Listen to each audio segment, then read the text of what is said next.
here at the Supercar Sunday event that we have every month. Welcome to the channel. Today's monthly Supercar event called Supercar Sundays was supposed to be a Ferrari special, but we had a lot of Dodges and a lot of Camaros. The Camaro and Dodge crew definitely came out.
the Camaro crew. We got the Mustang crew. Shout out Mustang crew.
Spanish car with an Italian body on it, and Pegaso. It looks really Italian, man. Yeah.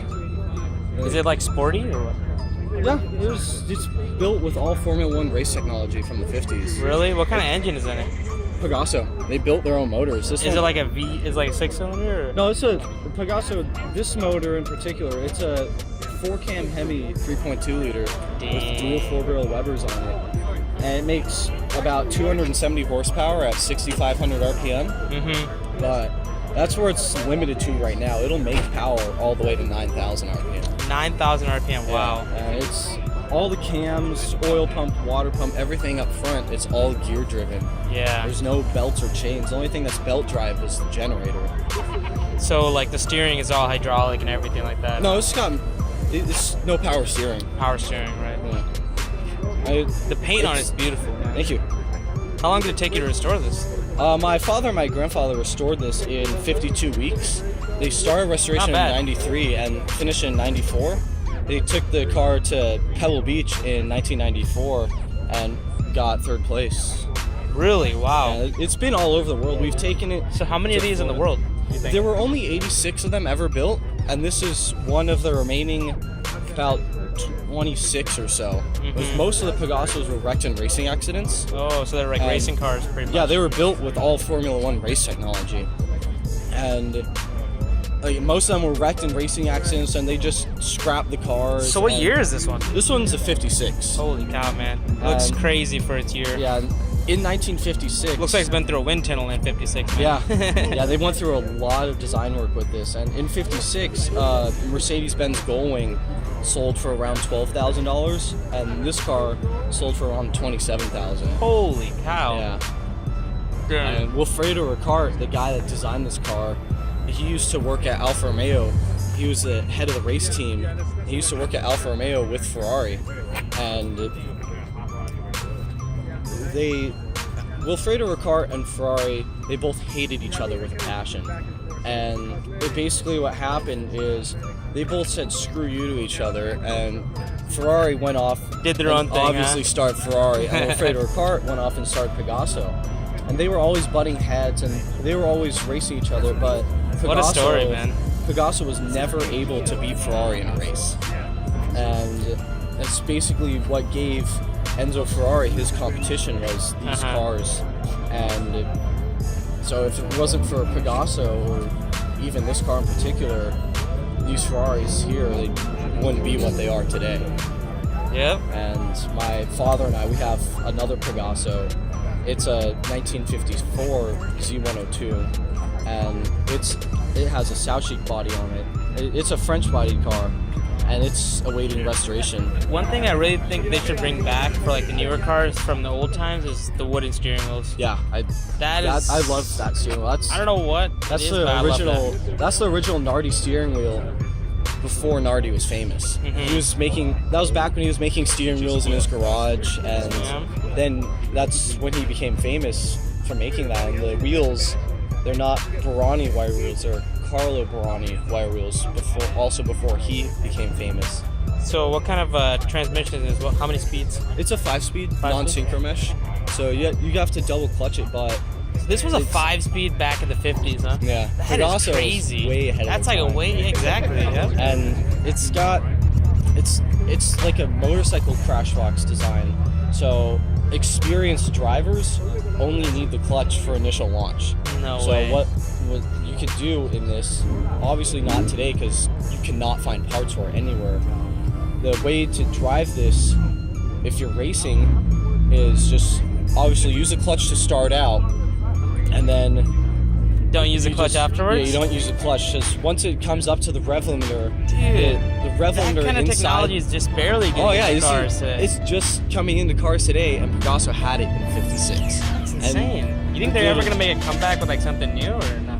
No. Pegaso's dead. The trademark was...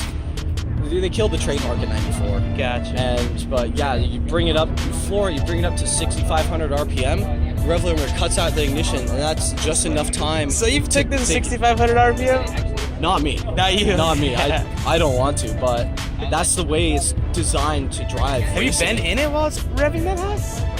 Yeah, my dad and I, we had it out at Willow Springs one time. On the track? We had it up to 120 at the top end of third, and we still had fourth and fifth to go. Dang, this car was guaranteed to exceed 155 miles an hour from the factory. Looks and like they had, it, man.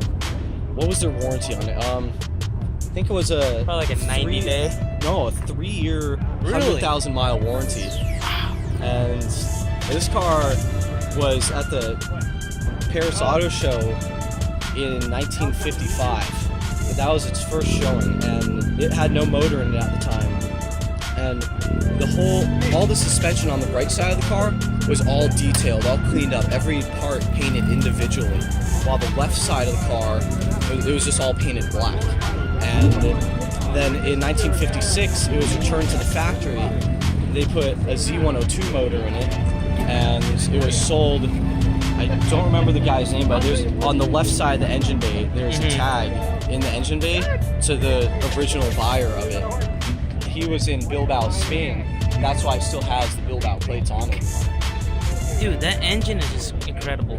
Yeah, it makes horsepower all the way to 9,000 RPM, but it's limited to 6,500 right now. But I have to take the heads off it because it's just, the valve guides are just so worn out. They're just dumping so much oil into the cylinders, so I have to take the heads off and have those redone. That's incredible, man. Thank you. Hey, man, thanks for telling me about your car.